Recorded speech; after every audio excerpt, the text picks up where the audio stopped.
Breaking news out of Glacier National Park. A wildfire burns to the ground the main building at the historic Sperry Chalet. And we're on Main Street in Ennis to tell you what makes this small Montana town so proud. What would a hometown proud show be without food? We'll have more food coming up later in this segment. A bit of a pink color. Is there a flavor to it? That's the huckleberry. Yeah. Oh, Gives we it can a try color. it. Oh, you're not supposed to put the whole thing in your mouth at once. Well, a solemn homecoming in Missoula this afternoon as Allegiant Flight 560 arrived from Las Vegas following last night's deadly mass shooting. One Polson police officer found himself in the middle of that shooting spree and tells me he's lucky to survive. And we'd like to warn you beforehand that the audio is violent and there is some mild profanity. Bill Stack received the order to get out. He was the only homeowner on Balsam Root Road who chose to stay put. During the shooting, David Bergert was hunkered down on this side of the Jeep. Bullets from the deputies coming from the opposite direction. A Congressional Joint Economic Committee report finds markup in items that are marketed toward women or girls. The issue is settled, David. That's what Interior Secretary Ryan Zinke told me during a one-on-one interview at Whitefish Middle School. Norman McLean once said all things merge to one, which is the purpose behind the Blackfoot Clearwater Stewardship Project, is to protect the headwaters of the Blackfoot River so that people like you and me can enjoy activities like fly fishing.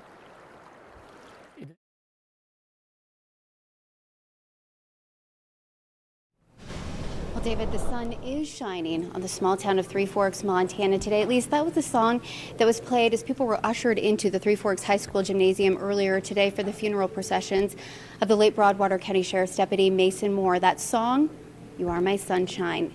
And we only hope that it offers loved ones, family, friends, fellow law enforcement officers a little bit of warmth and comfort on this very sad, very solemn day. Something else that is offering other folks comfort is the fact that they can pay their respects to Deputy Moore as his body lies in state. It actually just now left the Three Forks High School gymnasium, but not before people were able to sign the guest book. People as far away as Texas, from California. I was even told that Deputy Moore had family in England, and they were also able to watch the funeral processions today. It just goes to show what a caring, loving, kind, devoted man he was. My heart's broken. I'm a man without spirit right now. It's definitely broken. A friend, a son, a father of three, a husband. Broadwater County Sheriff's Deputy Mason Moore carried many titles, a show of the loving, wonderful man he was. You know, Mason had that little quirky smile, and he did have some snappy one-line comebacks fairly quickly. And I don't want today to be more about tears. Mason's a man of integrity. He's a man of faith, and he's a man of love. And one heart he opened wide, that of his wife, Jody. Teary-eyed, she spoke of the couple's unconditional love and 5 simple yet impactful reasons she will have the courage and strength to go on. She's loved by God. She's loved by her husband. He never failed to say, "I love you." And reasons 3, 4, and 5, their children. A dedicated and true public servant whose tenacity to put others before himself as a sheriff's deputy or volunteer firefighter. Totally dedicated to serving the public any way he could. Will surely be missed, but not forgotten. From that point on, his fitting nickname at the fire department was Superman. Copy 43, you are now off shift. En route to that place your Heavenly Father has prepared for you. May God's benediction go with you, be with those who mourn your passing. We cherish your memory, your years of service to Broadwater County and the people of Montana. Now, as I mentioned to you earlier, Deputy Moore's body in casket just escorted out of the Three Forks High School gymnasium just a few minutes ago. It will now travel via hearse to a funeral home in Bozeman, where he then, of course, will be buried. Certainly hundreds still lining that route en route to the funeral home in Bozeman. Just a show of support that we will not forget Deputy Moore, a man certainly not forgotten.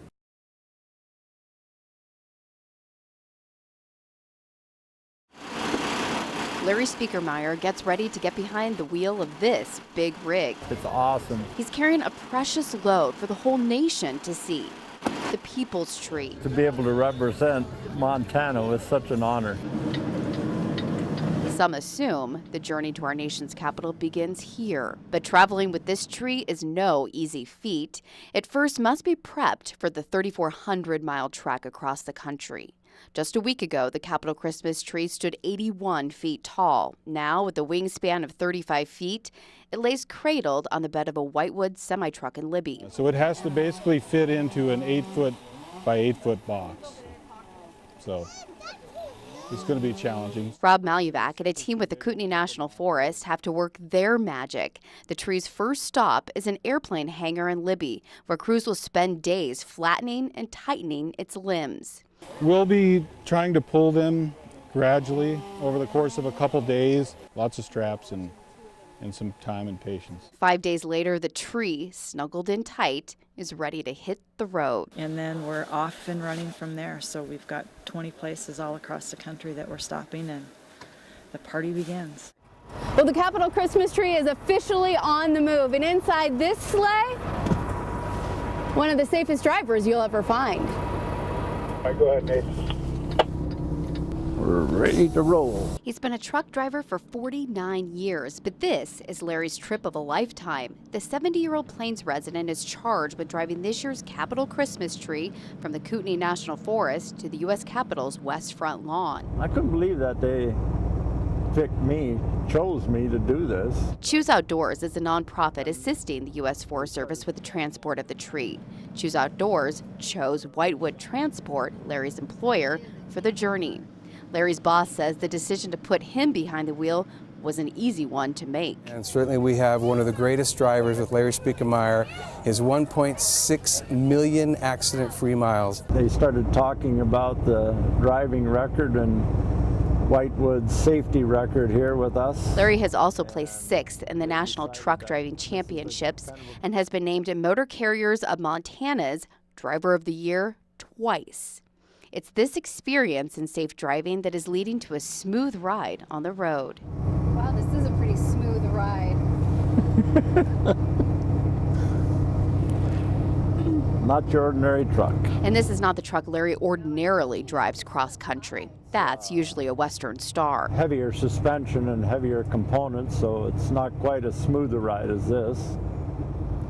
And the loads I haul are a lot heavier than this. So this is a touring load here I got on. He's touring the country in a Kenworth T680 Advantage, and it's dressed to impress. Among the GPS and many mirrors to help prevent a crash, Larry has another wingman, the Bendix Wingman. It's a radar-based sensor mounted to the front of the 102-foot-long truck. It doesn't let me get too close to vehicles. It warns me how close I'm within 6 seconds of the vehicle in front. You'll hear a beep if I get to the right shoulder too far, or if I get on the center line, it'll beep. It's technology that has already come in handy. Within the first few miles of the tour, in fact. Coming out of the act, that was an ice road truckers moment there because it was icy road and some of the pictures they got were just awesome. He's referring to Yak River Road. It's known to locals as Dead Man's Corner. You can see how the road narrows, the turn tightens, and to top it all off, it's covered in snow and ice. So how are you feeling driving through that? Oh, I didn't really realize, it was just part of the road, but then after I seen the picture, and it was awesome. Some of the pictures that people have captured already, just unbelievable. And Larry knows the challenges won't end there. It's a challenge with this trailer because of the wheelbase setup on it. So there will be some challenging corners, and we'll have one of them right here in Whitefish. En route to Whitefish, heading east on 2nd Street. Giving you the green light. To Highway 93 South, it's a 90-degree right turn. Larry, this is Nathan. We're gonna take a minute to clear this 90-degree intersection up here, so may have to come to a complete stop. Okay, thank you. And also, Rob, if you can, in the Suburban, if you can get your flashers going on and just follow the truck straight through, that'll be great. Got it, thanks.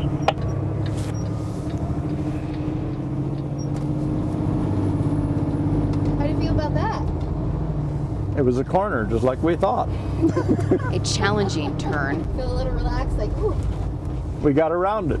And still a smile on Larry's face because he knows he, and most importantly the tree, are in good hands. But I feel I have enough leadership getting me where I'm going with all the local enforcement and what we have for security on the whole thing, that they can make it all work. And at each stop along the way, work out it does, with laughter in Libby, smiles in Eureka, oohs and ahs in Great Falls. It doesn't come from Montana often, so it's a grand occasion. And to see so many people from Great Falls coming out there, it really kind of brings everybody up into the Christmas spirit a little early. Dancing and presents on the Fort Belknap Indian Reservation, shouts and applause. Let's give a big hand to Larry Speakermeyer, our driver here that's volunteered from Plains, Montana. In Whitefish, and everywhere they go, markings are made from people at places all across Montana. And I'm actually here at a party in Washington, D.C. tonight, where everyone is celebrating and awarding all of the hard work that has went into making this tree light up. Early this morning, cranes hoisted crew members from the architect of the U.S. Capitol's office into the air. One by one, they worked to put ornaments, every one handmade in Montana, on the tree. And they all look, pretty good on the tree. High above sits a 5-foot-tall star created in Belgrade, and Patty says it was the most difficult decoration to add to the tree this year. This star weighed 80 pounds. So we had a little help from a higher power lift that was higher than our lift. There was a little bit of nervousness around getting it up. Maureen McElroy is this special tree's operations director for Choose Outdoors, the nonprofit group that coordinates the tree from forest to front lawn. She's nicknamed the tree Elaine, the Engelmann spruce. Fortunately, Elaine has a split trunk, so they were able to position the star, tether her down in between the trunks, wrap it, and then the creator of the star had created bolts, so there were cable lines there to stabilize her. While taking snapshots with fellow Montanans in front of the Capitol Christmas tree, she looks at a job well done. But she and Patty know there's a few more things to do. Lay down the tree skirt. Well, it should be going on right before the lighting. I think they're going to maybe let the rain pass tonight. Tomorrow is when we'll put all the chairs up, and there'll be a place for VIP, and we might roll out the red carpet. And then they're both looking forward to the celebrations. Instead of having 100 people, we're having almost 300 people. Thank Montana for a beautiful tree. Just a reminder that you can watch the lighting of the Capitol Christmas tree live on our Facebook page at KTMF KWIB. It takes place at 3 p.m. That is Montana time.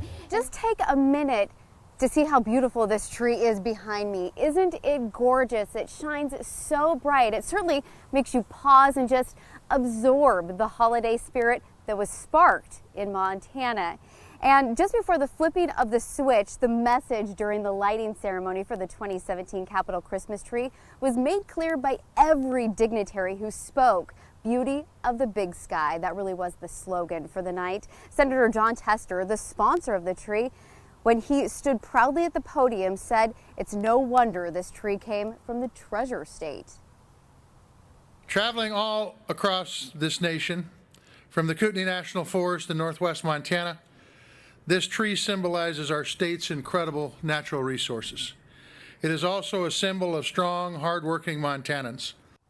Now, the 68-foot-tall Engelmann spruce is certainly striking, rich and green in color, perfect in shape and size, decorated with pizzazz, with recycled materials from school children all across the state, and adorned with a star forged in Belgrade, made of Montana copper that was used to wire this entire country. It's a tree and an occasion that Montanans can certainly be proud of. And one Montanan for whom the nation is proud of, Larry Speakermeyer. Now, he's the truck driver of the U.S. Capitol Christmas tree. He certainly drove the tree from the Kootenai National Forest here to the west front lawn of the U.S. Capitol with care. I had the opportunity to speak to him tonight, and even though he really has become an instant overnight celebrity, he's very humbled by the honor. If I had to go back and say, I think it would be all the joy in the people's faces coming across America. That's what made it really special. So as this tree sits here on the grounds of the U.S. Capitol and people walk by and they ask, from where did the Christmas tree come? We can proudly say, from Montana. It was brought for the people, but brought by you and me.